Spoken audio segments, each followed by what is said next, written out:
அன்னை வயல் பை சிங்கிஸ் ஐத்மாத்தவ். அத்தியாயம் 1. அவள் புதிதாக சலவை செய்த வெள்ளை உடையும் பஞ்சு வைத்து தைத்த கருப்பு ஜிப்சி கோட்டும் வெள்ளை தலைக்குட்டையும் அணிந்து அரிதாள்களுக்கு நடுவே ஒற்றையடி பாதையில் மெதுவாக நடக்கிறாள். அக்கம் பக்கத்தில் யாருமே இல்லை. கோடைக்கால சந்தடிகள் அடங்கிவிட்டன. வயலில் ஆட்களின் குரல்கள் கேட்கவில்லை. நாட்டுப்புற பாதைகளில் லாரிகள் புழுதி கிளப்பவில்லை. தொலைவில் அறுவடை இயந்திரங்கள் தென்படவில்லை. அறுவடை முடிந்த வயல்களுக்கு கால்நடை மந்தைகள் இன்னும் வந்து சேரவில்லை. பழுப்பு நிற நெடுஞ்சாலைக்கு அப்பால் தொலைவில் கண்ணுக்கு எட்டாதவாறு பறந்திருக்கிறது குதிர்கால ஸ்டெப்பி வெளி. புகை நிறத்தில் மேக கூட்டங்கள் அதற்கு மேலே ஓசையின்றி மிதக்கின்றன. வயல் மீது இரைச்சலின்றி வீசும் காற்று சீகுகளையும் உலர்ந்த புல் தாள்களையும் திரட்டி கொண்டு சத்தமில்லாமல் ஆற்றை நோக்கி செல்கிறது. காலை குளிரில் நனைந்த புல் மணக்கிறது. நிலம் அறுவடைக்கு பின்னர் இலைப்பாறுகிறது. விரைவிலேயே மோசமான பருவம் தொடங்கிவிடும். மழை கொட்டும். முதல் வெண்பனி தரைமேல் பொடி தூவும். பனி புயல்கள் சீரும். இப்பொழுதோ இங்கு நிசப்தமும் அமைதியும் இருக்கின்றன. அவர்களுடைய செயலில் குறுகிட வேண்டாம். இதோ அவள் நின்று ஒளியற்ற முதிய விழிகளால் நாட்புறமும் நெடுநேரம் நோக்குகிறாள். வணக்கம் வயலே என்று தனிந்த குரலில் சொல்லுகிறாள். வணக்கம் தல்கோனை, வந்துவிட்டாயா? இன்னும் மூப்படைந்து விட்டாய்? ஒரேடியாக நரைத்து போனாய். தடி ஊன்றி நடக்கிறாய்? ஆம், வயது ஆகிக்கொண்டே போகிறது. மேலும் 1 ஆண்டு முடிந்துவிட்டது வயலே. இன்னும் ஒரு அறுவடை நடந்துவிட்டது. இன்று நினைவு நாள். தெரியும், உன்னை எதிர்பார்த்து கொண்டிருக்கிறேன் தல்கோனை. நீ என்ன இந்த தடவையும் தனியாக தான் வந்திருக்கிறாய்? அதுதான் பார்த்திருக்கிறாயே, மறுபடியும் தனியாகத்தான். அப்படியானால் நீ அவனுக்கு இதை பற்றி இன்னும் ஒன்றுமே சொல்லவில்லையா? இல்லை, நான் துணியவில்லை. யாரேனும் தற்செயலாக வாய் தவறி ஏதேனும் சொல்லிவிட மாட்டார்கள் என்று நீ நினைக்கவில்லையா? அப்படி நினைக்கவில்லை. ஒரு நாள் அவனுக்கு எல்லாம் தெரியவே போகிறது. குழந்தை இப்பொழுது பெரியவனாகிவிட்டான். இனிமேல் மற்றவர்களிடம் இருந்து அவனால் கேட்டு தெரிந்து கொள்ள முடியும். ஆனாலும் எனக்கு அவன் இன்னமும் குழந்தைதான். எனக்கு பயமாக இருக்கிறது. பேச்சை தொடங்கவே அஞ்சுகிறேன். இருந்தாலும் மனிதன் உண்மையை அறிந்து கொள்ள வேண்டும் தல்கோனை. புரிகிறது. எப்படி அவனுக்கு சொல்வது என்பதுதான் சிக்கல். நான் அறிந்திருப்பதை, என் அருமை வயலே, நீ அறிந்திருப்பதை, எல்லோரும் அறிந்திருப்பதை அறியாதவன் அவன் ஒருவனே அல்லவா? அதை அவன் அறிந்து கொள்ளும் பொழுது என்ன நினைப்பான்? நடந்ததை எப்படி மதிப்பிடுவான்? அறிவாலும் உள்ளத்தாலும் உண்மையை கிரகித்து கொள்வானா? பார்க்க போனால் சின்னவன்தானே இன்னும். அதுதான் சிந்திக்கிறேன். அவன் வாழ்க்கைக்கு முதுகை திருப்பிக் கொள்ளாமல் எப்பொழுதும் அதை நேரிட்டு நோக்கும் வகையில் எப்படி இருப்பது, எப்படி செய்வது என்று சிந்திக்கிறேன். சும்மா 2 வார்த்தைகளில் கதை சொல்ல முடிந்தால்? இப்பொழுது கொஞ்ச காலமா இதை பற்றியே நான் நினைத்து கொண்டிருக்கிறேன். ஒரு நாளை போல ஒரு நாள் இருப்பதில்லையே. திடீரென்று நான் கண்ணை மூடிவிடலாமே. பனிகாலத்தில் ஒரு தரம் நோய் வந்துவிட்டது. படுக்கையில் கிடந்தேன். இதுதான் முடிவு என்று எண்ணினேன். சாவை கூட நான் அவ்வளவு அஞ்சவில்லை. சாவு வந்தால்தான் எதிர்க்கப் போகிறேனா? ஆனால் அவனை பற்றியே, அவன் கண்களை திறக்க எனக்கு வாய்க்காமல் போய்விடுமோ என்று அஞ்சினேன். அவனை பற்றிய உண்மையை என்னோடே கொண்டு போய் விடுவேனோ என்று பயந்தேன். எதற்காக நான் அப்படி ஏங்கினேன் என்பது அவனுக்கு பிடிபடவில்லை. வருத்தப்படத்தான் செய்தான். பள்ளிக்கூடத்துக்கு கூட போகாமல் கட்டிலின் பக்கத்திலேயே சுற்றி வந்து கொண்டிருந்தான். எல்லாம் அவன் அம்மா போலவே. பாட்டி பாட்டி, தண்ணீர் வேண்டுமா அல்லது மருந்து தரட்டுமா, இன்னும் கொஞ்சம் கதகதப்பா போர்த்துகிறேனே என்று பரிந்தான். ஆனால் எனக்கு உறுதிப்படவில்லை. சொல்ல மாட்டேன் என்று வாய் மறுத்துவிட்டது. அவனுக்கு ரொம்பவும் நம்புகிற சுபாவம். சூதுவாது தெரியாது. காலம் கழிகிறது. எதிலிருந்து பேச்சை தொடங்குவது என்று எனக்கு தெரியவில்லை. எப்படியெல்லாமோ யோசித்து பார்த்து விட்டேன். எவ்வளவுதான் சிந்தித்தாலும் ஒரே முடிவுக்கு தான் வருகிறேன். நடந்ததை அவன் சரியாக மதிப்பிட வேண்டும்.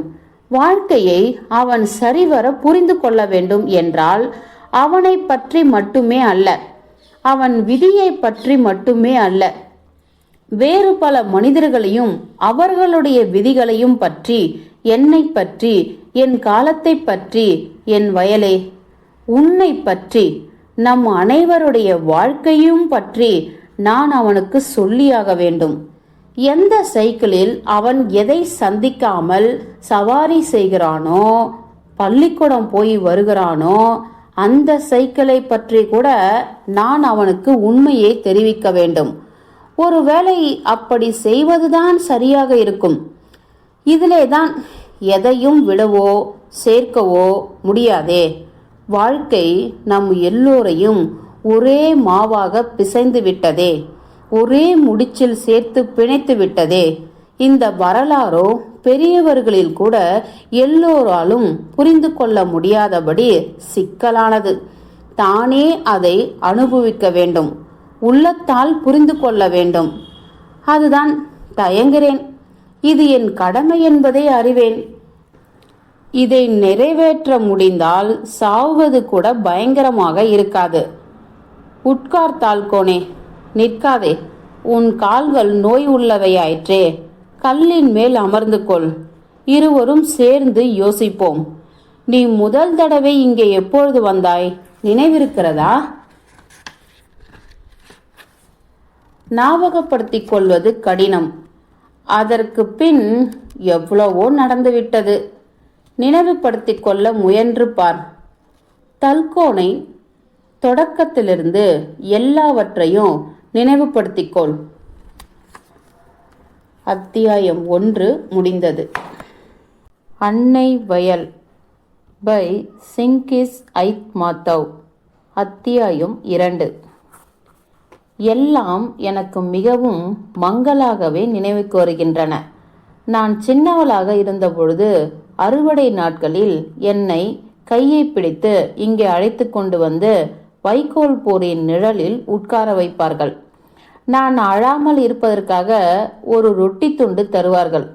அப்புறம் நான் கொஞ்சம் வளர்ந்ததும் வயலை காவல் செய்வதற்காக இங்கே ஓடி வருவேன்.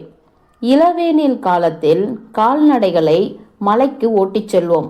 அந்த காலத்தில் நான் விரைந்த ஓட்டமும் பரட்டை தலையுமாக இருந்தேன். கூச்சலும் கும்மாளமும் நிறைந்த கவலையற்ற காலம், பிள்ளை பருவம் எனக்கு நினைவிருக்கிறது. தாழ்நில மஞ்சள் சமவெளியிலிருந்து மேய்ப்பர்கள் செல்வார்கள். மந்தைக்கு பின் மந்தையாக புது புல்லை குளுமையான மலைப்பகுதிகளை நோக்கி விரையும். அப்பொழுது நான் அசடாக இருந்தேன் என்று நினைக்கிறேன்.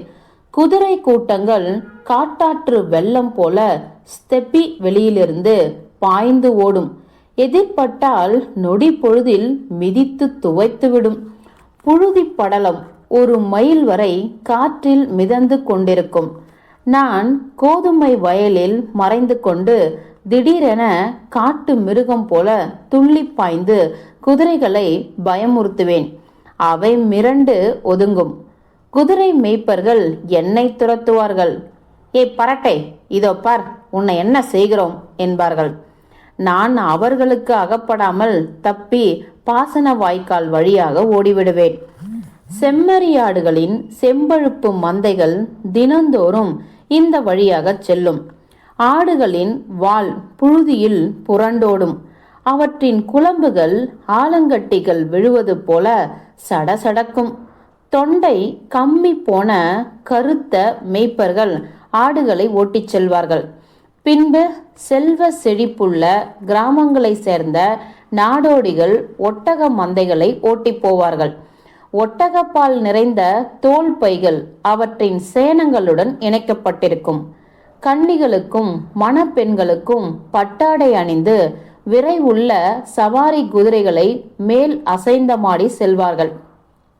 பசும் புல்வெளிகளை பற்றியும் தூய ஆறுகளை பற்றியும் பாட்டுகள் பாடுவார்கள். நான் வியப்பேன். உலகில் உள்ளவை யாவற்றையும் மறந்து அவர்கள் பின்னே ஓடுவேன். பார்வையிலிருந்து மறையும் வரையில் அவர்களையே பார்த்து கொண்டிருந்து விட்டு, நமக்கு இந்த மாதிரி அழகான உடையும் குஞ்சும் வைத்த தலைக்குட்டையும் இருந்தால் எவ்வளவு நன்றாக இருக்கும் என்று நான் நினைப்பேன். அப்பொழுது நான் யார்? ஜாத்தக் எனப்பட்ட பண்ணை தொழிலாளியின் மகள். வெறும் காலோடு திரிந்து கொண்டிருந்தேன். கடனுக்கு பிணையாக என் பாட்டனார் கிராம உழவராக வைக்கப்பட்டார். அதுவே எங்கள் குடும்ப தொழில் ஆகிவிட்டது. நான் ஒருபோதும் பட்டு உடை அணிந்ததில்லை என்றாலும் அழகான பெண்ணாக வளர்ந்தேன். என் நிழலை பார்ப்பதில் எனக்கு விருப்பம். நடந்து கொண்டே கண்ணாடியில் பார்த்து கொள்வது போல் என் நிழலை பார்த்து கொள்வேன். நான் மெய்யாகவே விசித்திர பிறவியாக இருந்தேன்.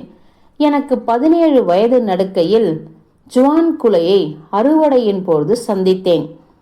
மேல்தலாஸ் என்ற இடத்திலிருந்து பண்ணை கூலியாளாக வேலை செய்ய அந்த வருடம் அவன் வந்திருந்தான். இப்பொழுது கூட நான் முகத்தை மூடிக்கொள்ள விரும்புகிறேன். அந்த காலத்தில் அவன் எப்படி இருந்தானோ அப்படியே அவனை காண்கிறேன். கட்டான இளைஞன், 19 வயதிருக்கும். சட்டை போட்டு கொள்ளாமல் பஞ்சு வைத்து தைத்த பழைய ஜிப்சி கோட்டை வெற்று உடம்பில் அணிந்திருப்பான். வெயிலில் அடிபட்டு மேனி எல்லாம் புகை உண்டது போல கருத்திருக்கும். கண்ண எலும்புகள் கரிய தாமிரம் போல பளபளக்கும்.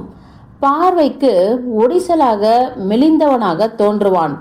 ஆனால் அவனுடைய நெஞ்சு உரமுள்ளது, கைகளோ இரும்பு. வேலையிலையும் அவனைப் போல துடிப்பானவனை காண்பது லேசல்ல. கோதுமை பயிரை அனாயசமாக துப்புரவாக அறுவடை செய்வான். அறுப்பறிவாளின் சரசரப்பு, அறுபட்ட கதிர்கள் விழும் ஒளியும் மட்டுமே பக்கத்தில் கேட்கும். சில பேர் வேலை செய்வதை பார்க்கவே இன்பமாக இருக்கும். ஸ்வான்குல் அந்த மாதிரி ஆள். நான் விரைவாக அறுவடை செய்பவள் என்று கருதப்பட்டேன். ஆனாலும் அவனுக்கு எப்பொழுதுமே பின்தங்கி விடுவேன். ஸ்வான்குல் வெகு தூரம் முன்னே போய்விடுவான். அப்புறம் சில வேலைகளில் பின்னே பார்ப்பான். நான் அவனுக்கு சமமாவதற்கு உதவும் பொருட்டு திரும்பி வருவான். எனக்கு ரோசம் பொத்து கொண்டு வரும். சீறி விழுந்து அவனை விரட்டுவேன். உன்னை யார் அழைத்தார்கள்? ஆளை பாரடா, விடு, நானே சமாளித்துக் கொள்கிறேன் என்பேன். ஆனால் அவன் மனந்தாங்கல் கொள்ள மாட்டான். வாய்க்குள் சிரித்துக்கொண்டு ஒன்றும் பேசாமல் தன் வேலையை பார்ப்பான். எதற்காக நான் அப்பொழுது எரிந்து விழுந்தேனோ அசடு. நாங்கள் இருவரும் எப்பொழுதும் வேலைக்கு முதலில் வருவோம். பொழுது அப்பொழுதுதான் புலரத் தொடங்கியிருக்கும். எல்லோரும் உறங்கிக் கொண்டிருப்பார்கள். அந்த சமயத்தில் நாங்கள் அறுவடைக்கு புறப்பட்டு விடுவோம். ஊருக்கு வெளியே எங்கள் ஒற்றையடி பாதையில் ஸ்வான்குல் எப்பொழுதும் என்னை எதிர்பார்த்து கொண்டிருப்பான். நீ வந்துவிட்டாயா என்பான். நீ வெகு நேரத்துக்கு முன்பே போய்விட்டையாக்கும் என்று நினைத்தேன் என நான் எப்பொழுதும் பதில் சொல்வேன். நான் இல்லாமல் அவன் எங்கும் போக மாட்டான் என்பது எனக்கு தெரியும். அப்புறம் 2 பேரும் சேர்ந்து செல்வோம். அதற்குள் பலபலவென்று விடிந்துவிடும். மலைகளின் மிக உயரமான பனிச்சிகரங்கள் முதலில் பொன்மயமாக ஒளிரும். ஸ்டெப்பிக் காற்று எழில் நீல ஆற்றை நோக்கி ஓடை போல பாயும். இந்த வேனில் காலை வேளைகள் எங்கள் காதலின் உதயமாக விளங்கின. நாங்கள் இருவரும் சேர்ந்து நடக்கும்போது உலகம் முழுவதுமே கதைகளில் வருவதைப் போல வேறு விதமாக காட்சியளிக்கும்.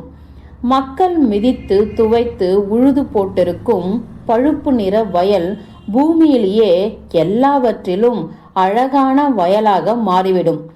புலர்பொழுதை எங்களுடன் சேர்ந்து வரவேற்கும் வைகரை வானம்பாடி. அது மிக மிக உயரே பறந்து புள்ளி போல வானில் மிதந்தவாறு மனித இதயம் மாதிரி அங்கே சிறகடித்து படபடக்கும். அதன் பாட்டுகளில்தான் கட்டற்ற ஆனந்தம் எப்படி ஒலிக்கும். அதோ பார், நம்முடைய வானம்பாடி பாடத் தொடங்கிவிட்டது என்பான் சுவான்குள். அற்புதம் என்னவென்றால், எங்களுக்கே சொந்தமான வானம்பாடி கூட இருந்தது. நிலா கால இரவோ, இனிமேல் ஒருபோதும் அந்த மாதிரி ராத்திரி வராது போலும். அன்று மாலை நானும் சுவான்குலும் நிலா வெளிச்சத்தில் வேலை செய்வதற்காக வயலில் தங்கிவிட்டோம். பிரம்மாண்டமான தூய நிலா அதோ அந்த இருண்ட மலை சிகரங்களில் பின்னாலிருந்து எழுந்ததும் வானத்தில் தாரகைகள் சட்டென்று கண்களை அகல விரித்தன. ஜுவான்குலையும் என்னையும் அவை நோக்குவது போல எனக்கு தோன்றியது. நாங்கள் வரப்பு ஓரமாக ஜுவான்குலின் ஜிப்சி கோட்டை விரித்து படுத்துக்கொண்டிருந்தோம். வாய்க்கால் கரைதான் எங்களுக்கு தலையணையாக விளங்கிற்று. அதைவிட மென்மையான தலையணை வேறு கிடையாது. எங்கள் முதல் இரவு அதுவே. அன்று முதல் வாழ்நாள் முழுவதும் ஒன்றாயிருந்தோம். உழைத்து உரமேறி இரும்பு போல் கனத்த கரத்தால் ஜுவான்குல் என் முகத்தையும் நெற்றியையும் கூந்தலையும் மெல்ல வருடினான். அவனுடைய நெஞ்சு அதிகமான ஆனந்தத்தில் எவ்வளவு தீவிரமாக அடித்து கொண்டிருந்தது என்பது அவன் உள்ளங்கை வழியாக கூட எனக்கு கேட்டது. ஜுவான், நீ என்ன நினைக்கிறாய்? நாம் இன்பமாக இருப்போம் அல்லவா என்று அப்பொழுது நான் அவனிடம் தனிந்த குரலில் வினவினேன்.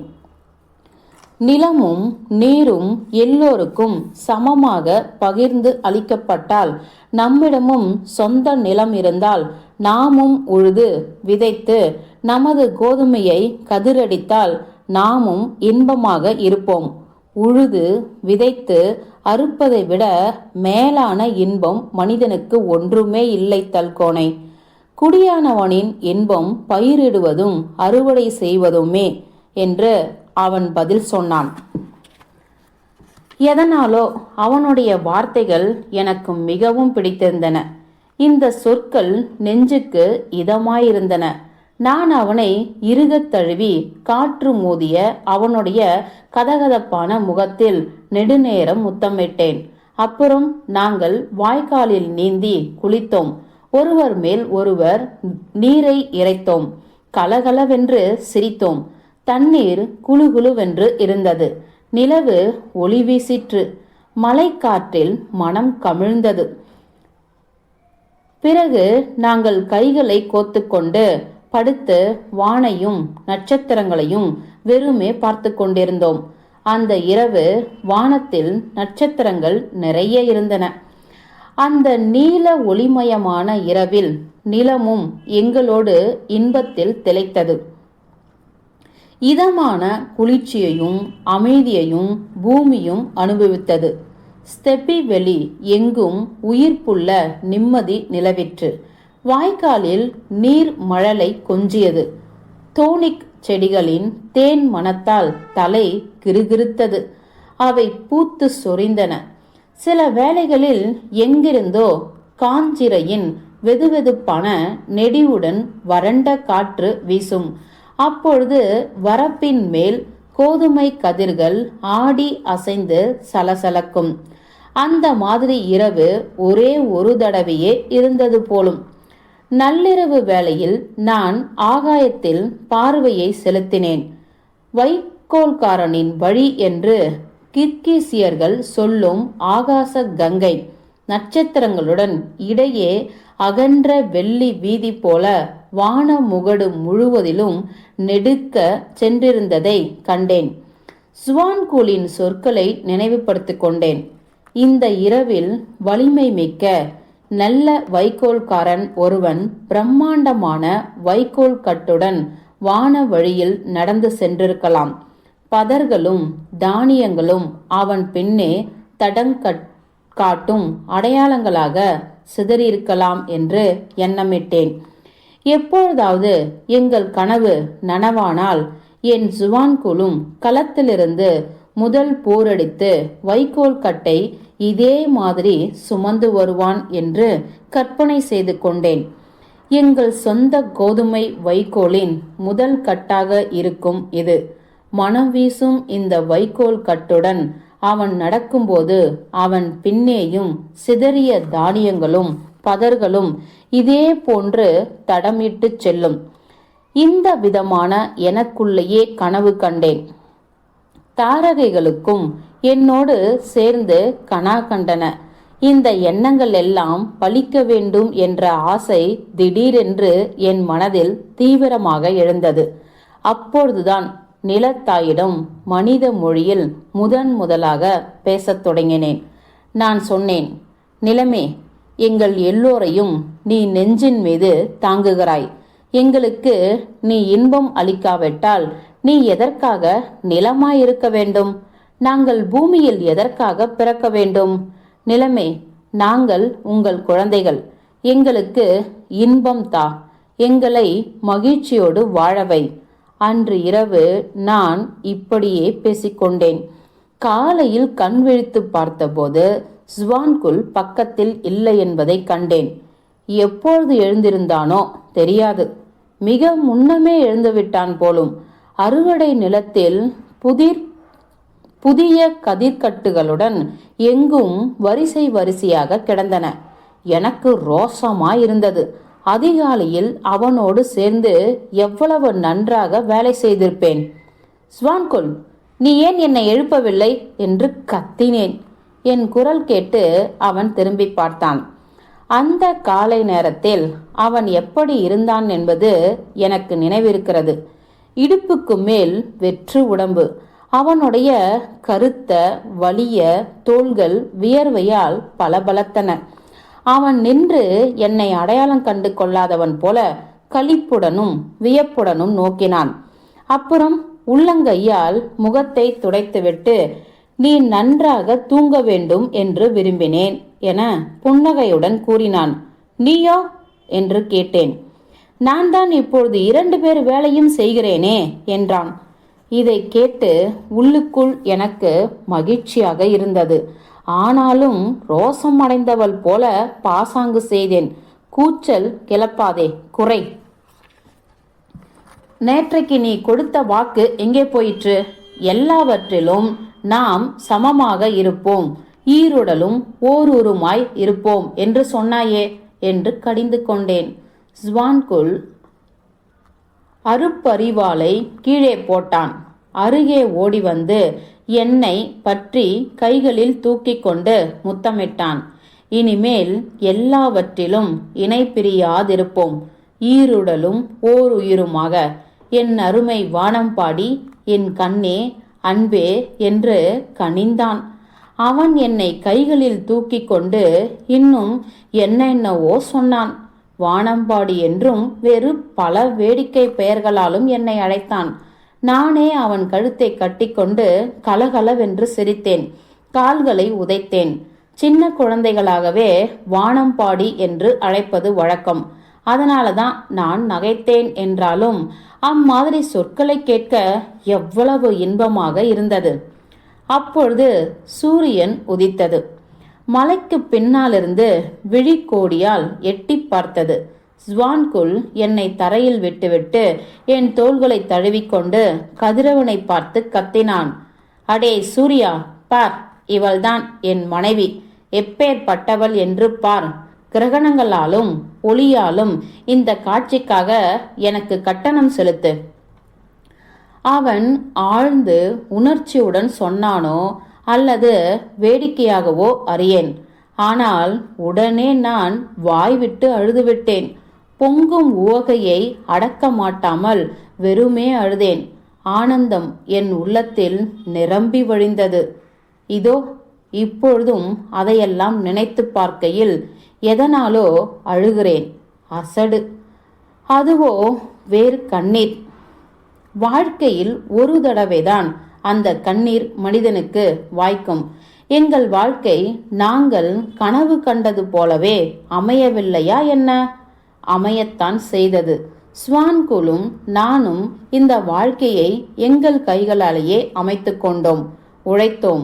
கோடையோ பனியோ ஒருபோதும் கலைக்கோட்டை கையிலிருந்து விடவில்லை. எவ்வளவோ வியர்வை சிந்தினோம், எவ்வளவோ பாடுபட்டோம். இதற்குள் புதிய காலம் வந்துவிட்டது. நாங்கள் வீடு கட்டி கொண்டோம். ஏதோ சில கால்நடைகளை வாங்கிக் கொண்டோம். சுருங்கச் சொன்னால் மனிதர்களாக வாழத் தொடங்கினோம். எல்லாவற்றிற்கும் பெரிய விஷயம் என்னவென்றால், ஒருவர் பின் ஒருவராக 3 மகன்கள் எங்களுக்கு பிறந்தார்கள். பொறுக்கி எடுத்தது போல. இப்பொழுது சில வேளைகளில் ஒரே துயரம் நெஞ்சை வாட்டி வதைக்கிறது. அசட்டுத்தனமான எண்ணங்கள் மனதில் எழுகின்றன. எதற்காக இவர்களை பெற்றெடுத்தேன்? ஆடுகள் போல ஒரு 1.5 வருஷத்துக்கு ஒருவராக, மற்றவர்கள் மாதிரி 3-4 இடைவேளை விட்டு பெற்றிருந்தால் ஒருவேளை இந்த துன்பம் நேர்ந்திருக்காது. ஒரு கால் அவர்கள் பிறக்காமலே இருந்திருந்தால் நன்றாக இருக்கும். என் குழந்தைகளே, துக்கம் காரணமாக வேதனை பொறுக்க முடியாமல் நான் இப்படி சொல்கிறேன். தாயல்லவா நான்? தாய். அவர்கள் எல்லோரும் முதல் தடவை இங்கே வந்தது எனக்கு நினைவிருக்கிறது. ஸ்வான்குள் முதல் டிராக்டரை இங்கே ஓட்டி வந்த நாளன்று இது நிகழ்ந்தது. இலையுதிர் காலத்திலும் குளிர்காலத்திலும் ஸ்வான்குள் இடைவிடாமல் அக்கறையில் உள்ள ஜரேயே கிராமத்துக்கு போய் டிராக்டர் ஓட்டிகள் வகுப்பில் சேர்ந்து கொண்டான். டிராக்டர் என்றால் என்ன என்பதே எங்களுக்கு அப்போது சரியாக தெரியாது. ஜரேயே போய் வருவது நெடுந்தூர பயணம். ஸ்வான்குள் வீடு திரும்புவதற்கு நள்ளிரவு ஆகிவிடும். அதனால் எனக்கு ஸ்வான்குள் மேல் இரக்கமாகவும் மனத்தாங்கலாகவும் இருந்தது. எதற்காக நீ இந்த விவகாரத்தில் தலை நீட்டுகிறாய்? குழு தலைவன் வேலை என்ன மோசமாயிருந்ததோ என்று அவனை கடிந்து கொண்டேன். அவன் எப்பொழுதும் போலவே அமைதியுடன் புன்னகைத்தான். இறையாதே தல்கோனை, கொஞ்சம் பொறு, இதோ இளவேனில் வந்துவிடும். அப்பொழுது நீயே கண்டு தெரிந்து கொள்வாய். கொஞ்சம் பொறுத்துக்கொள் என்றான். நான் சொன்னது வெறுமே கோபத்தினால் அல்ல. தன்னந்தனியாக குழந்தைகளையும் வீட்டு வேலையும் கவனித்துக் கொள்வதும் அதோடு கூட்டு பண்ணையில் வேலை செய்வதும் லேசாய் இல்லை. இருந்தாலும் விரைவிலேயே நான் தன்னிலைக்கு வந்துவிட்டேன். அவனை பார்த்தேன். வழியில் அவன் குளிரால் விரைத்திருந்தான். பசி திறந்தான். போதாக்குறைக்கு நான் வேறு அவனை சமாதானம் கூறும்படி நிர்பந்தித்தேன். எனக்கே இது கஷ்டமாக இருந்தது.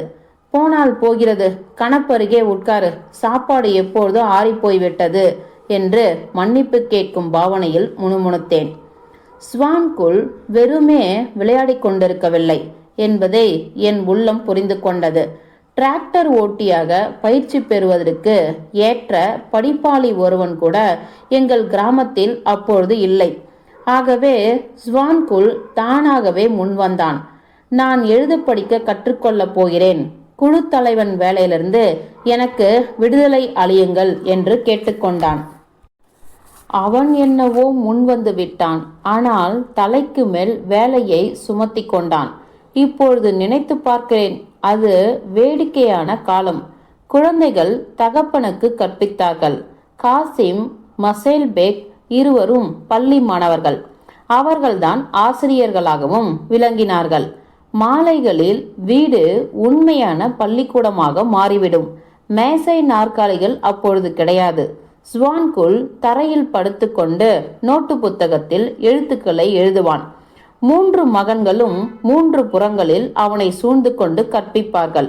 அப்பா, பென்சிலை நேராக பிடித்துக்கொள், பாரு, கோடு கோணி விட்டதே, கையை கவனி, அது நடுங்குகிறது, பார்த்தாயா, இதோ இப்படி எழுது, நோட்டு புத்தகத்தை இப்படி வைத்துக்கொள் என்பார்கள்.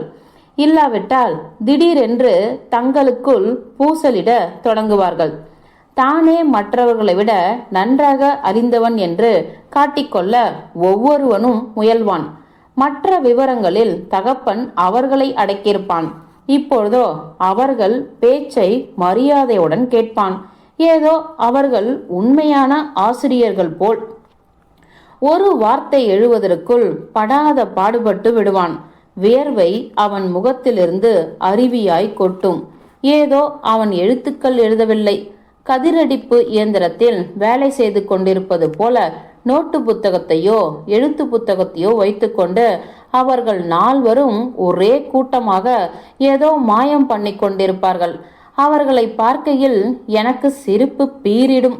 குழந்தைகளா, அப்பாவை நிம்மதியாக இருக்க விடுங்களேண்டா. அப்பாவை முல்லா ஆக்குவதாக உத்தேசமா என்ன? ஸ்வான்குல், நீயும் 2 முயல்களை ஏக காலத்தில் வேட்டையாடாதே. முல்லா ஆவது டிராக்டர் ஓட்டி ஆவது, 2இல் ஒன்றை தேர்ந்தெடுத்துக்கொள் என்பேன். ஸ்வான்குலுக்கு கோபம் வந்துவிடும். என்னை ஏறிட்டு பார்க்காமல் தலையை அசைத்து கொண்டு ஆழ்ந்து பெருமூச்சு விடுவான். அடி அசடே, நாங்கள் பெரிய வேலையில் ஈடுபட்டிருக்கிறோம், ஆனால் நீயோ கேலி செய்கிறாய் என்று கடிந்து கொள்வான். சுருங்க சொன்னால் வேடிக்கையாகவும் இருந்தது, வருத்தமாகவும் இருந்தது. என்ன ஆயினும் ஸ்வான்குல் தான் பிடித்ததை சாதித்து விட்டான். இளவேனில் தொடங்கியிருந்தது.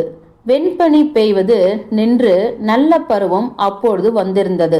அந்த சமயத்தில் ஒரு நாள் கிராமத்தில் ஏதோ கடகடத்தது, சங்கு ஊதியது. மிரண்டு போன குதிரைகள் கூட்டம் நாற்றுக்கால் பாய்ச்சலாக வீதியில் வெறித்து ஓடிற்று. நான் பயந்து முகப்புக்கு வெளியே போனேன். காய்கறி தோட்டங்களுக்கு அப்பால் வந்தது டிராக்டர். கருத்த இரும்பாலான புகை சூழ்ந்த டிராக்டர். அது சீக்கிரமாக வீதியை நெருங்கிவிட்டது. கிராமம் முழுவதிலிருந்தும் மக்கள் டிராக்டரை சுற்றி ஓடி வந்து கொண்டிருந்தார்கள். சிலர் குதிரைகளை, மேலும் சிலர் கால்நடைகளையும் கூச்சலிட்டு கொண்டும் ஒருவரை ஒருவர் நெட்டி தள்ளிக்கொண்டும் சந்தையில் போல. நானும் அண்டை வீட்டாருடன் அங்கே ஓடினேன். முதலாக கண்ணில் பட்டவர்கள் என் மகன்களே. 3 பேரும் ஒருவரை ஒருவர் பிடித்து கொண்டு டிராக்டரில் தகப்பன் பக்கத்தில் நின்று கொண்டிருந்தார்கள். சிறுவர்கள் அவர்களை பார்த்து சீட்டி அடித்தார்கள், தொப்பிகளை உயரே வீசினார்கள். என் மகன்களே, அடே யப்பா, வீரர்களைப் போல ஒரே கர்வத்துடன் நின்றார்கள். அவர்கள் முகங்களில் ஒளி வீசியது. கிறுக்கு பயல்கள் வெகு நேரத்துக்கு முன்பே ஆற்றுக்கு ஓடி போனார்கள். தகப்பனின் டிராக்டர் எதிர்கொள்ள சென்றிருக்கிறார்கள். என்னிடம் ஒன்றுமே சொல்லவில்லை. நான் அனுமதிக்க மாட்டேன் என்ற பயம். உண்மையும் அதுதான். குழந்தைகளுக்காக நான் அஞ்சினேன். திடீரென்று ஏதாவது கேடாக நேர்ந்துவிட்டால்? கசிம், மசேக்பேக், ஜைனக், இதோ உங்களை என்ன செய்கிறேன் பாருங்கள், இறங்குங்கள் உடனே என்று கத்தினேன். ஆனால் டிராக்டர் இயந்திரத்தின் கடகடப்பில் எனக்கே என் குரல் கேட்கவில்லை. ஜுவான்குல் என்னை புரிந்து கொண்டு சிரித்தான். பயப்படாதே, ஒன்றும் நேர்ந்து விடாது என்று தலையசைத்து சைகை செய்தான். டிராக்டர் ஓட்டியின் ஆசனத்தில் பெருமிதமும் மகிழ்வும் மிகுந்த இளமையும் ததும்ப அவன் வீற்றிருந்தான். உண்மையிலேயே அப்பொழுது அவன் கருமீசை கொண்ட இளம் ஜிகித்தாகவே இருந்தான். தகப்பனும் பிள்ளைகளும் எப்படி ஒரே சமயத்தில்தான் முதல் தடவையாய் போல நான் கண்டேன். அவர்கள் 4வரும் அண்ணன் தம்பி போல ஒரே மாதிரி இருந்தார்கள். அதிலும் மூத்தவர்கள் கசிமும் மசேல்பேக்கும் அப்படியே தகப்பனை உரித்து வைத்தது போல இருந்தார்கள். ஸ்வான்குல் போலவே ஒடிசலான எஃகு உடல், வலிய கரும் தாமிரம் போன்ற பழுப்பு நிற கண்ண பொருத்துக்கள். இளவன் ஜைனாக்கு என் சாயல் அதிகமாயிருந்தது. தோற்றத்தில் மற்றவர்களை விட சிவப்பு, கண்கள் கரியவை, கனிவு நிறைந்தவை. டிராக்டர் நிற்காமல் நேராக சுற்றுவெளியை நோக்கி போயிற்று. நாங்கள் எல்லோரும் ஒரே கூட்டமாக அதன் பின்னே திரண்டு சென்றோம். டிராக்டர் எப்படி உழப்போகிறது என்று பார்க்க எங்களுக்கு ஆசையாக இருந்தது. 3 பிரம்மாண்டமான கொழுக்கள் கன்னி நிலத்தை எளிதில் கீறி உட்புகுந்து குதிரை பிடரி போன்ற கனத்த உழுமண்ணை புரட்டி எடுத்தவாறு முன்னே சென்றதும் எல்லோரும் ஆனந்த கூச்சலிட்டு இறைந்து பேசிக்கொண்டும் ஒருவரை ஒருவர் முந்த முயன்று கொண்டும் பின்கால்களில் நின்று கம்மலாக கனைத்த குதிரைகளை சவுக்கால் அடித்து கொண்டும் சால் வழியாக கூட்டமாக முன்னே போனார்கள். எதனால் அப்பொழுது நான் மற்றவர்களிடம் இருந்து தனியாக பிரிந்து விட்டேனோ, எதனால் ஜனங்களிடம் இருந்து பின்தங்கி விட்டேனோ தெரியாது. திடீரென்று நான் தனியாயிருப்பதை உணர்ந்தேன். அப்படியே நின்றுவிட்டேன். முன்னே போக என்னால் முடியவில்லை. டிராக்டர் மேலும் மேலும் தூரத்தில் சென்றது. நானோ திராணி அற்றவளாக நின்று கொண்டு அது போவதை பார்த்து கொண்டே இருந்தேன். ஆனால் அந்த கணத்தில் என்னை விட பாக்கியசாலி உலகத்திலே எவரும் இல்லை. ஸ்வான்குள் கிராமத்துக்கு முதலாவது டிராக்டரை ஓட்டி வந்ததற்காக அல்லது எங்கள் குழந்தைகள் எப்படி வளர்ந்து விட்டார்கள், தகப்பனை அவர்கள் எவ்வளவு அற்புதமாக ஒத்திருக்கிறார்கள் என்பதை அன்று நான் கண்டதற்காகவா, எதற்காக ஆனந்தப்படுவது என்று எனக்கு தெரியவில்லை. பின்னாலிலிருந்து அவர்களை பார்த்து கண்ணீர் சிந்தினேன். என் அருமை புதல்வர்களே, எப்பொழுதும் இதே போலவே தகப்பன் அருகே இருப்பீர்களா? நீங்கள் அவர் போன்ற மனிதர்களாக மட்டும் வளர்ந்துவிட்டால் எனக்கு வேறொன்றும் வேண்டியதில்லை என்று வாய்க்குள் சொல்லிக் கொண்டேன். எனது தாய்மையின் மிக சிறந்த பருவம் அது. என்னால் அனாயசமாக வேலை செய்ய முடிந்தது. எனக்கு எப்பொழுதுமே உழைப்பில் பிரியம். மனிதன் ஆரோக்கியமானவனாக இருந்து கை கால்களும் ஊனமின்றி இருந்தால் உழைப்பை காட்டிலும் மேலானது வேறு எது? காலம் கழிந்து கொண்டு போயிற்று. மகன்கள் நான் அறியாமலேயே ஒற்றுமையாக வளர்ந்து விட்டார்கள். ஓராண்டு பாப்புலர் மரங்களைப் போல ஒவ்வொருவனும் தனக்கு ஏற்ற பாதையை நிச்சயித்து கொள்ளலானான். காசிம் தகப்பன் வழியை பின்பற்றினான். டிராக்டர் ஓட்டி ஆனான். பின்பு அறுவடை இயந்திரத்தை செலுத்த பயின்றான். ஆற்றின் அக்கறையில் மலையடிவாரத்தில் உள்ள கைந்தி என்ற கூட்டு பண்ணையில் ஒரு கோடைக்காலம் அறுவடை இயந்திரத்தை செலுத்தினான். ஓராண்டுக்கு பிறகு அறுவடை இயந்திர ஓட்டியாக சொந்த கிராமத்திற்கு திரும்பிவிட்டான். தாய்க்கு எல்லா குழந்தைகளுமே ஒரே மாதிரி, எல்லோரையும் ஒன்று போல நெஞ்சில் வைத்து பேணுகிறாள் தாய். ஆனாலும் மாசேல் பெக்கிடம் எனக்கு ஒரு வகை அதிக பண்பு. அவன் மேல் எனக்கு பெருமை. பிரிந்திருந்த போது அவனுக்காக நான் ஏங்கியது இதன் காரணமாக இருக்கலாம். முன்னதாக சிறகு முளைத்துவிட்ட பறவை குஞ்சு போல் அவன் முதலில் கூட்டை விட்டு பறந்து போய்விட்டான். வீட்டிலிருந்து மற்றவர்களுக்கு முன்பு வெளியேறிவிட்டான். பள்ளிக்கூடத்தில் சிறு வயதிலிருந்தே அவன் நன்றாக படித்தான். எல்லா புத்தகங்களையும் கரைத்து குடித்து விடுவான். அவனுக்கு சாப்பாடு கூட வேண்டாம், புத்தகம் மட்டும் கிடைத்தால் போதும். பள்ளி படிப்பு முடிந்ததுமே மேல் படிப்புக்காக நகரத்துக்கு போய்விட்டான். ஆசிரியன் ஆக விரும்பினான். சின்னவன் ஜைனாக் வடிவும் வனப்பும் உள்ள வாலிபனாக மலர்ந்தான். ஒரே கஷ்டம் என்னவென்றால் அவன் வீட்டில் கால் தடிப்பதே கிடையாது. கூட்டு பண்ணையில் இளம் கம்யூனிஸ்ட் கழக செயலாளனாக அவன் தேர்ந்தெடுக்கப்பட்டான். எப்பொழுது பார்த்தாலும் ஏதோ கூட்டமோ வட்டமோ சுவர் செய்தித்தாள்களோ வேறு ஏதேனும் அவனுக்கு இருந்து கொண்டே இருக்கும். இரவிலும் பகலிலும் அவன் கண் காணாமல் தொலைந்து விடுவதை எண்ணும் பொழுது எனக்கு ஆத்திரம் பெருகும். டேய் உருப்படா கட்டை, நீ உன் அக்கார்டியன் வாத்தியத்தையும் தலையணையும் எடுத்துக்கொண்டு கூட்டு பண்ணை அலுவலகத்திலே குடியேறிவிடேன். உனக்கு எங்கு வசித்தாலும் ஒன்றுதான். வீடும் வேண்டாம், தகப்பனும் வேண்டாம், தாயே வேண்டாம் என்று திரும்ப திரும்ப எரிந்து விழுவேன். ஆனால் ஸ்வான்குள் மகனுக்கு பரிந்து பேசுவான். நான் கத்தி தீர்க்கும் வரை காத்திருந்து விட்டு அப்புறம் பேச்சோடு பேச்சாக சொல்வது போல, நீ மனதை அலட்டி கொள்ளாதே, அவன் மக்களோடு சேர்ந்து வாழ கற்றுக்கொள்ளட்டும். அர்த்தமில்லாமல் அவன் உளறியிருந்தால் நானே அவன் மண்டையை தட்டி சரிப்படுத்தியிருப்பேன் என்பான். அதற்குள் ஸ்வான்குள் மறுபடியும் குழு தலைவன் வேலைக்கு வந்துவிட்டான். இளைஞர்கள் டிராக்டர் ஓட்டினார்கள். எல்லாவற்றிலும் முக்கியமான நிகழ்ச்சி இதுதான். காசிம் விரைவில் மனம் செய்து கொண்டான். முதலாவது மருமகள் நிலைவாயிலை தாண்டி வீட்டுக்குள் அடி வைத்தாள்.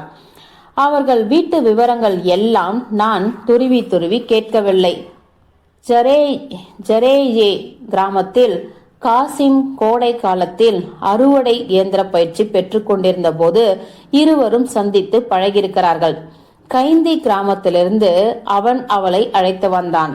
அலிமான் இளம் கன்னி, மலைநாட்டாள், சாமால நிறத்தினாள்.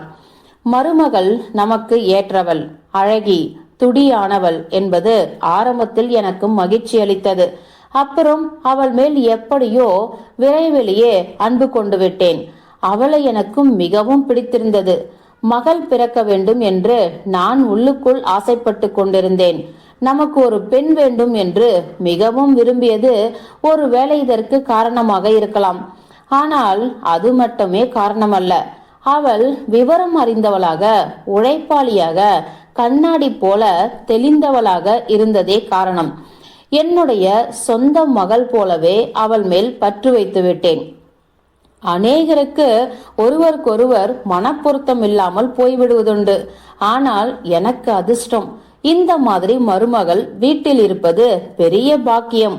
ஒரு பேச்சுக்கு சொல்வதானால் உண்மையான கலப்பற்ற பாக்கியம் நான் அறிந்து கொண்டபடி தற்செயலாக வாய்ப்பது அல்ல. கோடைக்கால அடைமழை போல அது திடீரென்று தலைமேல் கொட்டுவதில்லை. ஒருவன் வாழ்க்கையை நோக்கும் விதம், சுற்றி இருப்பவர்களிடம் பழகும் முறை ஆகியவற்றுக்கு தக்கவாறு கொஞ்சம் கொஞ்சமாக அது வருகிறது. துளி துளியாக, பகுதி பகுதியாக அது சேர்கிறது. ஒன்று மற்றொன்றை இட்டு நிரப்புகிறது. முடிவில் நாம் பாக்கியம் என்று அழைப்பது உருவாகிறது. அலிமான் எங்கள் வீட்டுக்கு வந்து ஆண்டின் கோடைக்காலம் நினைவில் பதியக்கூடியதாக வாய்ந்தது. கோதுமை பயிர் முன்னதாகவே முற்றிவிட்டது. ஆற்றில் வெள்ளப்பெருக்கம் முன்னதாகவே தொடங்கிவிட்டது. அறுவடைக்கு சில நாட்கள் முன்னர் மலை மேல் அடைமழை கொட்டியது. அங்கே மலைக்கு மேலே பனி சர்க்கரை போல உருகுவது தொலைவிலிருந்தே தென்பட்டது. விசாலமான வெள்ள படுக்கைகளில் முழங்கும் நீர் கொந்தளித்தது. மஞ்சள் நுரையும் சோப்பு சிதல்களும் சேர்ந்தது போல கலங்கி குழம்பி பெருக்கிற்று. மலையிலிருந்து பிரம்மாண்டமான தேவதாரு மரத்தை அடியோடு பெயர்த்து இழுத்து கொண்டு வந்து நீர் வீழ்ச்சிகளில் அவை சிம்பு சிம்புகளாக சிதறி போகும்படி அடித்தது. முந்தின இரவு மிகவும் பயங்கரமாக இருந்தது. பொழுது புலரும் வரையில் 6 சரிவுகளில் அடித்து மோதுவதும் முணங்குவதுமாக இருந்தது. காலையில் பார்த்தால் பழங்கால தீவுகளை காணவே காணோம். அவை இரவிலேயே அவை அடித்து செல்லப்பட்டு விட்டன. ஆனாலும் வெயில் மிகுதியாக அடித்தது. கோதுமை பயிர் அடியில் பசுமையும் உச்சியில் தங்க முதிர்வுமாக ஒழுங்காக வளர்ந்திருந்தது. அந்த கோடையில் கதிர் முற்றிய விளைநிலம் ஓர் எல்லையில்லாமல் பறந்திருந்தது. அடிவானம் வரையில் ஸ்டெப்பி நிலத்தில் கோதுமை பயிர்கள் அசைந்தாடின. அறுவடை இன்னும் தொடங்கவில்லை. ஆனால் நாங்கள் வயல் ஓரங்களில் அறுவடை இயந்திரக்கு போக்கு விடுவதற்காக கைகளால் தேர்ந்ததோடு கதிர் அறுத்து இடம் அமைத்தோம். வேலை செய்கையில் நானும் அலிமானும் பக்கம் பக்கத்திலே இருந்தோம். சில பெண்கள் இதற்காக என்னை ஏசுவதுண்டு. வயது காலத்தில் நீ மருமகளுடன் போட்டி போடுவதற்கு பதில் வீட்டிலே உட்கார்ந்திருக்கலாம், தன் மதிப்பு வேண்டாமோ என்றார்கள். ஆனால் நான் வேறு விதமாக நினைத்தேன். வீட்டில் உட்கார்ந்திருப்பது எந்த வகையில் தன்மதிப்பு? என்னால் வீட்டிலேயே குந்திருக்கவும் முடியாதே. அறுவடை எனக்கு பிடித்த வேலையாயிற்றே. இந்த மாதிரி அலிமானும் நானும் சேர்ந்து வேலை செய்தோம். அப்பொழுதுதான் ஒரு காலத்திலும் என்னால் மறக்க முடியாத ஒரு விஷயத்தை நான் கவனித்தேன். வயல் ஓரத்தில் கோதுமை பயிருக்கு இடையே காட்டு மால்வாச் செடி அந்த பருவத்தில் பூத்திருந்தது. கோதுமை கதிர்களின் உச்சி அளவுக்கு வளர்ந்து வெள்ளையாகவும் ரோஜா நிறமுமான பெரிய பூக்கள் குலுங்க நின்று அந்த செடி பயிருடன் சேர்ந்து அறுபட்டு விட்டது. அலிமான் பூங்குத்தை எடுத்து எனக்கு தெரியாமல் எங்கோ கொண்டு போனாள். நான் ஒருவரும் கவனிக்காத வகையில் நோட்டமிட்டு பூக்களை அவள் என்ன செய்ய போகிறாள் என்று சிந்தனை செய்தேன். அவள் அறுவடை இயந்திரம் வரை ஓடி மலர்களை அதன் படி மேல் வைத்துவிட்டு ஒன்றும் பேசாமல் திரும்பி ஓடி வந்து விட்டாள். அறுவடை இயந்திரம் வழியில் தயாராக நின்றது. ஒவ்வொரு நாளும் அறுவடை தொடங்குவது எதிர்பார்க்கப்பட்டது. இயந்திரத்தில் ஒருவரும் இல்லை. காசிம் வேறு எங்கோ போயிருந்தான். நான் எதையும் கவனிக்காதது போல திரும்பிக் கொண்டேன். அலிமான் இன்னும் கூச்சமுள்ளவளாக இருந்தாள். அவளை சங்கடமான நிலைமைக்கு உள்ளாக்க நான் விரும்பவில்லை. மருமகள் மகனை காதலிக்கிறாள் என்று தெரிந்ததனால் மனதுக்குள் எனக்குள் ஒரு சந்தோஷம். இது நிரம்ப நல்லது. நன்றி மருமகளே என்று அலிமானுக்கு நெஞ்சுக்குள் வந்தனம் செலுத்தினேன். அந்த கணத்தில் அவள் எப்படி இருந்தாள் என்பதை இப்பொழுதும் கண்ணெதிரே காண்கிறேன். சிவப்பு தலைக்குட்டை, வெள்ளை உடை, கையில் மால்வா மலர்களின் பெரிய கொத்து, சிவப்பேறிய முகம், களிப்பினாலும் குறும்பினாலும் பளிச்சிடும் விழிகள். இதுதான் இளமை என்பது. ஆஹா, அலிமான் மறக்க முடியாத என் மருமகள். பூக்கள் மேல் அவளுக்கு கொள்ளை ஆசை. சின்னஞ்சிறு சிறுமி போல. இளவேனில் தொடக்கத்தில் வெண்பனி இன்னும் குவியலாக கிடந்த சமயத்தில் ஸ்டெப்பி வெளியிலிருந்து முதல் பூத்த வெண்பனி துளி எனப்படும் மலர்களை பறித்து வந்தாள். ஆஹா, அலிமான்! அடுத்த நாள் அறுவடை தொடங்கிற்று. கடும் வேளையின் முதல் தினம். எப்பொழுதுமே அன்று கொண்டாட்ட நாள். ஏக்கம் பிடித்தவன் எவனையும் அன்று நான் கண்டதில்லை. இந்த கொண்டாட்டத்தை யாரும் அறிவிப்பதில்லை. ஆனால் அது வாழ்கிற மக்களில், அவர்களுடைய நடையில், குரலில், விழிகளில், வண்டிகளின் கடகடப்பிலும், வாயார உண்ட குதிரைகளின் விரைந்த ஓட்டத்திலும் கூட வாழ்கிறது இந்த கொண்டாட்டம். உண்மையாக சொன்னால் அறுவடையின் முதல் நாளில் ஒருவரும் சரிவர வேலை செய்வதில்லை. கேலிகளும் விளையாட்டுகளும் இடைவிடாது நடந்த வண்ணமாயிருக்கும். அன்று காலையிலையும் எப்பொழுதும் போலவே ஆரவாரமும் நெறிப்பிரியுமாக இருந்தது. ஒரு கோடியிலிருந்து மறு கோடி வரை உற்சாக குரல்கள் ஒலித்த வண்ணமாயிருந்தன. ஆனால் எல்லாவற்றையும் விட குதூகலமாக இருந்தது எங்கள் பகுதியில். கை அறுவடை நடந்து கொண்டிருந்த இடத்தில். ஏனென்றால் இங்கே மணமான இளம் பெண்களும் கன்னிகளும் ஒரே கூட்டமாக மொய்த்திருந்தார்கள். குறும்புக்காரிகள். அந்த நேரம் பார்த்து காசிம் இயந்திர டிராக்டர் நிலையத்திலிருந்து உழைப்புக்கு பரிசாக கிடைத்த தனது சைக்கிளை ஓட்டிக்கொண்டு வந்து சேர்ந்தான். விஷமக்காரிகள் அவனை வழியிலே பிடித்து கொண்டார்கள். அறுவடை இயந்திர ஓட்டி, இறங்கு சைக்கிளில் இருந்து. அறுவடை பெண்களுக்கு முகமன் கூறாமல் போகிறாயே, ஏன் மண்டை கனத்து போகிற்றோ? வணங்கு எங்களை.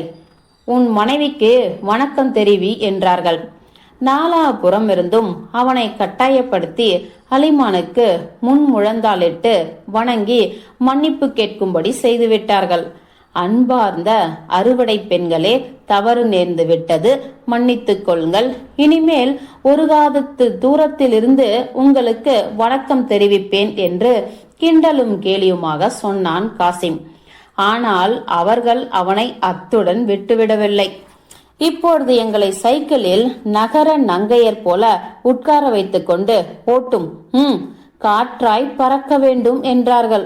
ஒருவரை ஒருவர் சைக்கிளில் ஏற்றுவதற்கு போட்டி போட்டுக்கொண்டு பாய்ந்தார்கள். மற்ற பெண்கள் சைக்கிளின் பின்னே ஓடினார்கள். விழுந்து விழுந்து சிரித்தார்கள். அமைதியாக உட்காரவும் இல்லை. நெளிந்தார்கள், கூச்சலிட்டார்கள்.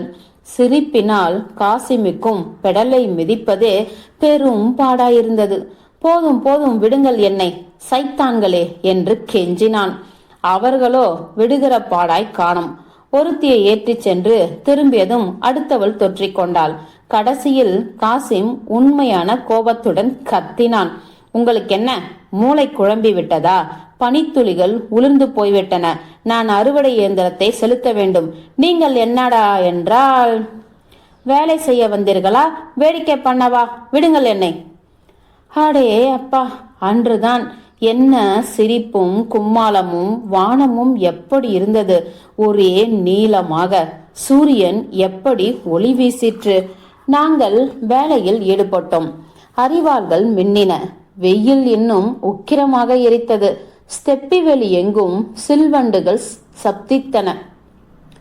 பழக்கம் விட்டு போனால் மறுபடி கை பழகும் வரை வேலை செய்வது கடினம்.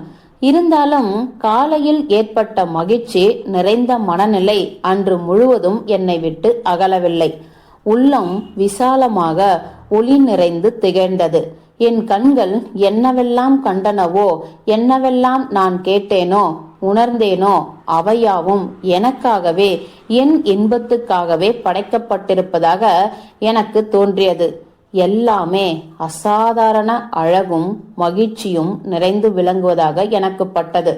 கோதுமை பயிரின் உயரமான அலைகளில் மூழ்கியவாறு யாரோ எங்கோ துள்ளிச் சென்றதை காணவே இன்பமாக இருந்தது. ஒருவேளை அது ஜுவான்குல் தானோ? அரிவாள்களின் ஓசையும் அறுபட்டு விழும் கோதுமை கதிர்களின் சலசலப்பையும் ஜனங்களின் சொற்களையும் சிரிப்பையும் கேட்கவே மகிழ்ச்சியாய் இருந்தது. காசிமின் அறுவடை இயந்திரம் அருகாமையில் வந்து மற்ற எல்லா ஓசைகளையும் அமுக்கிவிட்ட போது களிப்பு உண்டாயிற்று. காசிம் அறுவடை இயந்திரத்தின் இயக்கும் சக்கரத்துக்கு பக்கத்தில் நின்று இயந்திரத்தின் கீழ் அறைக்குள் கொட்டும் பழுப்பு தானிய தாரைக்கு அடியில் மறுபடி கையேந்தி ஒவ்வொரு தடவையும் அதை முகத்தருகே கொண்டு போய் தானிய மணத்தை முகர்ந்து கொண்டிருந்தான். முதிர்ந்த தானியத்தின் இதமான பால் மனதை தலையை கிறங்க வைக்கும் வாசனையை நானே முகர்வது போல எனக்கு தோன்றியது. இயந்திரம் எங்களுக்கு எதிரே வந்து நின்றதும் காசிம் மலை உச்சிலிருந்து கத்துவது போல, ஏ குறும்புக்காரி, துரிதப்படுத்து, நேரம் கடத்தாதே என்று கோவினான். ஹலிமான் மோர் பாத்திரத்தை எடுத்துக்கொண்டு, இதோ அவருக்கு தாகத்துக்கு கொடுத்துவிட்டு வருகிறேன் என்றார். அறுவடை இயந்திரத்தை நோக்கி ஓடினாள். இயந்திரத்தால் புதிதாக அறுவடை செய்யப்பட்ட பகுதி வழியே ஓடிச் சென்றாள். அவள் வடிவான மேனியும் இளமையும் பொலிய சிவப்பு தலை குட்டையும் வெள்ளை உடையும் அணிந்து விரைந்த அவளை பார்த்தபோது அவள் கைகளில் கொண்டு சென்றது பாத்திரம் அல்ல, காதல் மனைவியின் பாட்டு என்று தோன்றிற்று. அவளுடைய ஒவ்வொரு அசைவும் காதலை வெளியிட்டது. ஸ்வான்குலுக்கு மோர் குடிக்க கொடுத்தால் நன்றாக இருக்குமே என்று நான் தன்வசம் இன்றியே எண்ணினேன். ஆனால் அவனை கண்டுபிடிப்பது எங்கே? வேலை தொடங்கியது முதல் குழு தலைவனை காணவே முடியாது. நாள் முழுவதும் குதிரை மேல் ஒரு கோடியிலிருந்து மறு கோடிக்கு பாய்ந்து சென்ற வண்ணமாய் இருப்பான். அவனுக்கு தலைக்கு மேல வேலை இருந்தது. அன்று மாலை வயல் முகாமில் புது அறுவடை கோதுமை ரொட்டி எங்களுக்காக தயாராக இருந்தது. மலைச்சரிவில் நாங்கள் ஒரு வாரத்துக்கு முன்பே அறுவடை செய்ய தொடங்கியிருந்த தானிய கதிர்களை அடித்து அரைத்து இந்த மாவு தயார் செய்யப்பட்டிருந்தது. புது அறுவடை கோதுமை மாவினால் செய்த முதல் ரொட்டியை தின்னும் வாய்ப்பு எனக்கு வாழ்க்கையில் எத்தனையோ தடவை ஏற்பட்டிருக்கிறது. ஒவ்வொரு முறையும் முதல் ரொட்டி துண்டை வாய் அருகே கொண்டு போகும்போது ஏதோ புனித சடங்கை நிறைவேற்றுவது போல எனக்கு படும். இந்த ரொட்டி ஓரளவு கருநிறமானது. கொழவென்று பிசைந்த மாவினால் சுட்ட மாதிரி. கொஞ்சம் பிசுபிசுப்பானது என்றாலும் அதன் இனிப்புள்ள சுவைக்கும் அசாதாரண மனதுக்கும் உலகில் எதுவுமே ஈடாகாது. வெயிலும் பசிய வைக்கோலும் புகையும் சேர்ந்த வாசனை அதில் வீசும். பசித்திருந்த அறுவடைக்காரிகள் வயல் முகாமுக்கு வந்து வாய்க்கால் ஓரமாக புல்லில் இடம் பார்த்து அமருவதற்குள் சூரியன் அஸ்தமித்து விட்டது. வயலின் மறுகோடியில் கோதுமை பயிர் மீது மாலை வெயிலொளி தகதகத்தது. அந்தி நேர வெளிச்சமாகவும் நீடித்தும் இருக்கும் என்று எதிர்பார்க்கப்பட்டது. நாங்கள் கூடாரத்துக்கு அருகில் புல்லில் குழுமினோம். ஜுவான்குலை இன்னும் காணோம். அவன் விரைவில் வர வேண்டும். ஜைனாக் எப்பொழுதும் போலவே மறைந்து விட்டான். அண்ணனின் சைக்கிளில் ஏறி கூட்டுப்பண்ணை கழக அறைக்கு போய்விட்டான். ஏதோ அறிக்கை காகிதம் தொங்க விடுவதற்காக. அலிமான் புல் மேல் துணியை விரித்து ஆப்பிள்களை அதில் போட்டாள். சூடான ரொட்டிகளை வாங்கி வந்தாள். கோப்பைகளில் குவாஸ் ஊற்றினாள். குறிப்பு: குவாஸை ரொட்டிகள் ஊற வைத்த சாறு, அதாவது மோர். காசிம் வாய்க்காலில் கை கழுவி கொண்டு விரிப்பின் பக்கத்தில் உட்கார்ந்து ரொட்டிகளை நிதானமாக துண்டுகளாக்கினான். இன்னும் சூடாய் இருக்கின்றன. இந்தாமா, புது ரொட்டியை நீ முதலில் ருசித்து பார் என்றான். அந்த ரொட்டியை ஆசிர்வதித்தேன். பின்பு ஒரு துண்டை கடித்தேன். ஏதோ பழக்கமில்லாத ருசியும் மனமும் அதில் இருப்பதாக உணர்ந்தேன். இயந்திர ஓட்டிகளின் கைகள் புது தானியம், சூடேறிய இரும்பு, மண்ணெண்ணெய் ஆகியவற்றின் மனம் இது. நான் வேறு ரொட்டி துண்டை எடுத்துக்கொண்டேன். எல்லா துண்டுகளிலும் மண்ணெண்ணெய் வாடை வீசிற்று. ஆயினும் அவ்வளவு சுவையுள்ள ரொட்டியை நான் ஒருபோதும் தின்றதில்லை. ஏனென்றால் இதை தன் கரங்களில் வைத்திருந்தான் அறுவடை இயந்திர ஓட்டியான என் மகன். இது மக்களின் ரொட்டி. கோதுமை பயிரிட்டவர்களின் வயல் முகாமில் என் மகனுக்கு அருகே அப்பொழுது உட்கார்ந்திருந்தவர்களின் ரொட்டி. புனித ரொட்டி. மகன் மீது கர்வத்தால் என் உள்ளம் நிரம்பி பொங்கியது. ஆனால் இது ஒருவருக்கும் தெரியாது. தாயின் மகிழ்ச்சி மக்களது மகிழ்ச்சியிலிருந்தே வேரிலிருந்து தண்டு போல வருகிறது என்று அக்கணத்தில் நான் எண்ணமிட்டேன். மக்களது ஆக்கம் இல்லாவிட்டால் தாயின் ஆக்கமும் ஈராது. இப்பொழுதும் நான் என்னதான் துன்பப்பட்டிருந்த போதிலும், வாழ்க்கை எனக்கு எவ்வளவுதான் கடினமாய் இருந்த போதிலும், எனது இந்த நம்பிக்கை இன்னும் போகவில்லை. மக்கள் வாழ்கிறார்கள், ஆகையால் நானும் வாழ்கிறேன். அன்று மாலை ஸ்வான்குள் நெடுநேரம் வரை வரவில்லை. அவனுக்கு நேரமில்லை. இருள் படர்ந்தது. இளைஞர்கள் ஆற்று பக்கத்திலிருந்து மேட்டில் நெகிடி முட்டி பாட்டுகள் பாடினார்கள். எத்தனையோ குரல்களுக்கு நடுவே என் மகன் ஜைனாக்கின் குரலை நான் இனங்கண்டு கொண்டேன். அவன் பாட்டுக்குழுவுக்கு அக்கார்டியான் வாசித்தான். அவன்தான் இதன் அமைப்பாளன். மகனுடைய பரிச்சயமான குரலை கேட்டபடி நான் எனக்குள்ளேயே சொல்லிக் கொண்டேன். பாடு மகனே, இளைஞனாய் இருக்கும் வரை பாடு.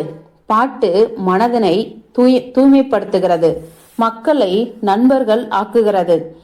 அப்புறம் எப்போதாவது இந்த பாட்டை கேட்பாய். இந்த கோடைக்கால மாலையில் உன்னுடன் சேர்ந்து இதை பாடியவர்கள் நினைவுபடுத்திக் கொள்வாய். மீண்டும் நான் என் புதல்வர்களை பற்றி எண்ணமிடலானேன். ஒருவேளை இதுவே தாயின் இயல்பு போலும் நான் சிந்தித்தேன்.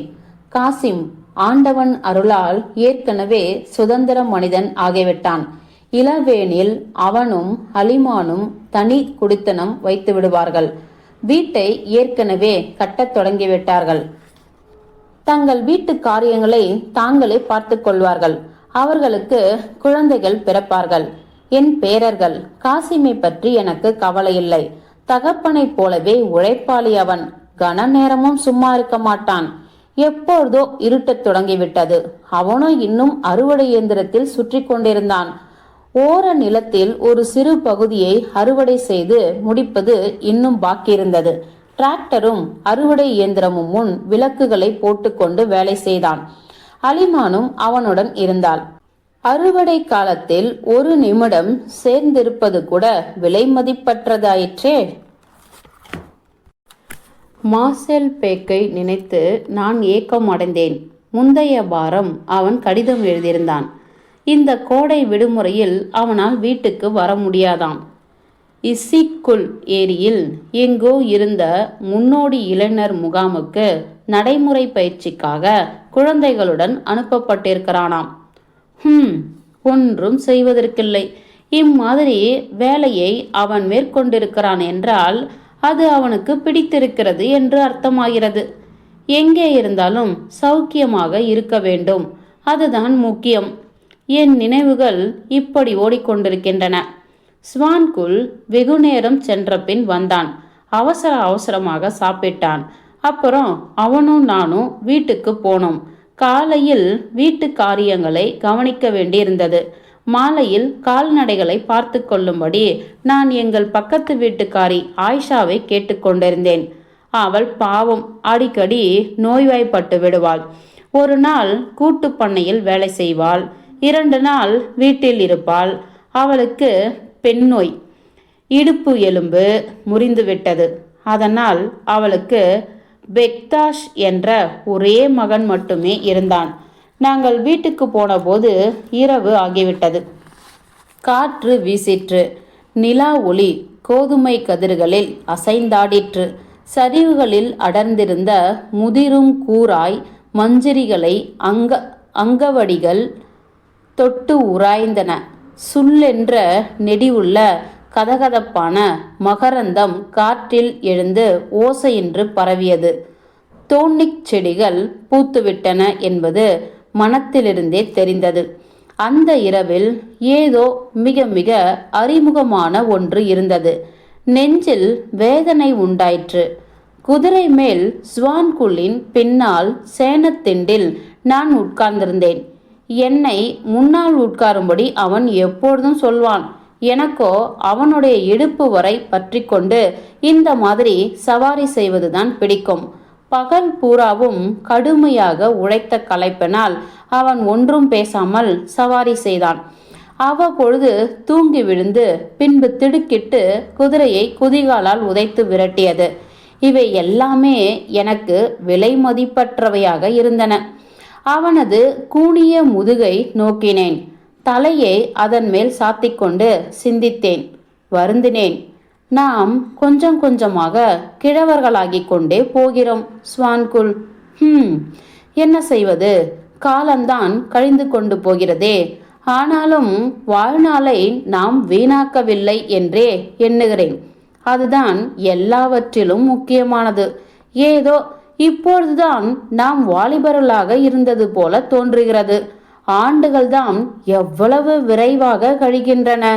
ஆயினும் வாழ்வது இன்னும் இன்பமாகவே இருக்கிறது.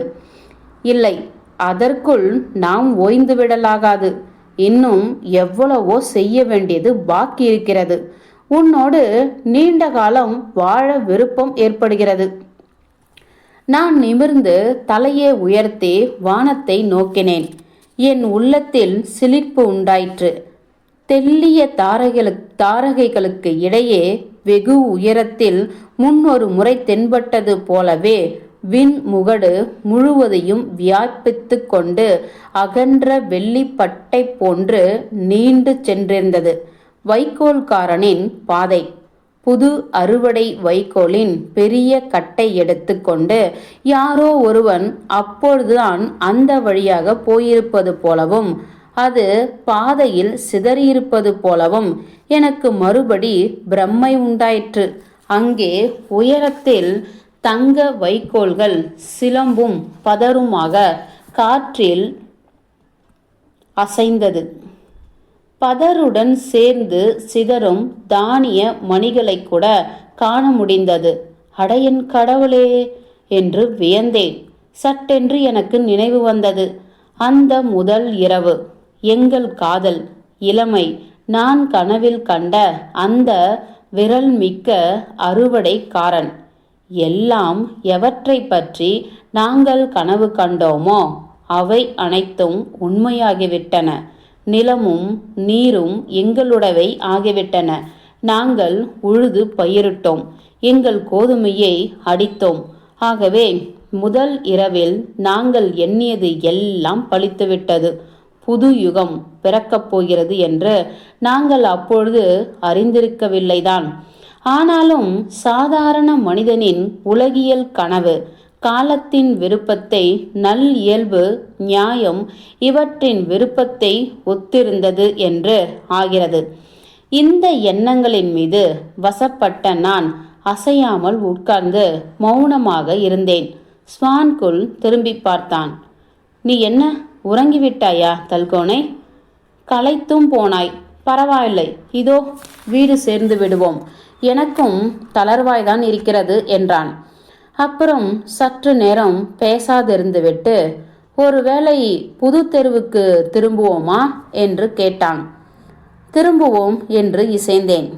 புது தெரு கிராமத்தை ஒட்டினார் போல் இருந்த வெறும் வெளியில் கட்டப்பட்டு கொண்டிருந்தது. தெரு என்னவோ இன்னும் இல்லை. இளவேனில்தான் வாலிபர்களுக்காக இடங்கள் அளந்து ஒதுக்கப்பட்டன. சிற்சில இடங்களில் சுவர்கள் அதற்கு எழும்பிவிட்டன. காசிமுக்கும் அலிமானுக்கும் கூட இங்கே இடங்கள் ஒதுக்கப்பட்டிருக்கன. அதனால்தான் அங்கே என்ன நடந்து கொண்டிருக்கிறது என்று பார்க்க எங்களுக்கு ஆசை உண்டாயிற்று.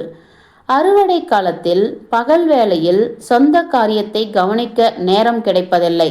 வசந்த காலம் முதலே காசிமும் அலிமானும் ஜைனாக்கும் செங்கல்கள் அறுத்து தயாராக வைத்திருந்தார்கள். இப்பொழுது அவை வரிசைகளாக அடுக்கப்பட்டு காய்ந்து கொண்டு இருந்தன. வானக்கிடங்குகள் தோண்டப்பட்டு விட்டன. போன வாரமே ஆற்றிலிருந்து கட்டுமான கற்கள் அஸ்திவாரம் போடுவதற்காக கொண்டு வரப்பட்டன. வெள்ளம் வருவதற்கு முன்பே இதை செய்து முடித்தது நல்லதாயிற்று. வளைவின் நடுவே பெருங்குவியல்களாக கிடந்தன கற்கள். இளைஞர்களின் வேலை ஸ்வான்குலுக்கு திருப்தி அளித்தது. நல்லது, தொடக்கமாகிவிட்டது. கற்கள் தாராளமாக போதும், மிஞ்சக்கூட செய்யும். அறுவடை முடிந்ததும் சுவர் எழுப்புவோம், கூரை வேய்வோம். பாக்கி சில்லறை காரியங்களை அப்புறம் வசந்த காலத்தில் செய்து முடிப்போம். எப்படியும் பனிக்காலத்துக்குள் எல்லா வேலையும் ஆகிவிடாது. நான் சொல்வது சரிதானே? நீ என்ன நினைக்கிறாய் தல்கோனை என்றான் ஸ்வான்குல். சரிதான், சுவர் எழுப்பி கூரை வேய்வதுதானே முக்கியம், மற்றதெல்லாம் அப்புறம் பார்த்து கொள்ளலாம் என்று நான் விடையளித்தேன். அதற்குள் ஜைனாக்கின் நினைவு வந்துவிடவே பக்கென்று சிரித்து விட்டேன். இந்த ஜைனாக் இருக்கிறானே, இவனுக்கு களைப்பே கிடையாது. புதிய தெருவுக்கு காம்சோமோல் தெரு என்று பெயர் வைப்பதாக அவர்களுடைய கூட்டத்தில் தீர்மானித்திருக்கிறார்களாம். அலிமான் அவனை கேலி செய்கிறாள். ஜைனாக், நீ நசுருதீன் போலதான். குழந்தை பிறப்பதற்கு முன்பே பெயர் வைக்க கிளம்பிவிட்டாய். முதலில் கல்யாணம் செய்து கொள், வீடு கட்டிக்கொள், தெருவை அமை, அப்புறம் என்ன பெயர் வைப்பதென்று யோசி என்கிறாள். ஜைனாக்கோ உனக்கு ஒன்றுமே விளங்காது என்கிறான். இப்படி நான் சொன்னதை கேட்டு ஸ்வான்குல் தலையை ஆட்டி வாய்க்குள் சிரித்து கொண்டான். உண்மைதான், அவன் பொறுமையற்றவனாக பிறந்துவிட்டான். ஆனால் தெருவுக்கு அவன் வைக்க எண்ணிருக்கும் பெயர் சரியானதுதான். இந்த கட்டடங்கள் எல்லாம் புதியவை. இவற்றின் எஜமானர்கள் வாலிபர்கள். நாம் பல்குகிறோம். ஆண்டுக்கு ஆண்டு மக்கள் தொகை அதிகமாகிக் கொண்டு போகிறது. பழைய கிராமத்தில் நமக்கு இடம் பற்றவில்லை. புதிய தெருக்கள் அமைக்கிறோம். இது நல்லதே. தெரு அமைந்த பிறகு நீயே பார்ப்பாய், உன் மகன் சொன்னது சரிதான் என்பதை என்றான். நாங்கள் இப்படி பேசிக்கொண்டிருக்கும் போது அந்த இரவு எல்லா இரவுகளிலும் சாபத்தீட்டானது என்பதை நாங்கள் அறியவில்லை. அத்தியாயம் 2 முடிந்தது.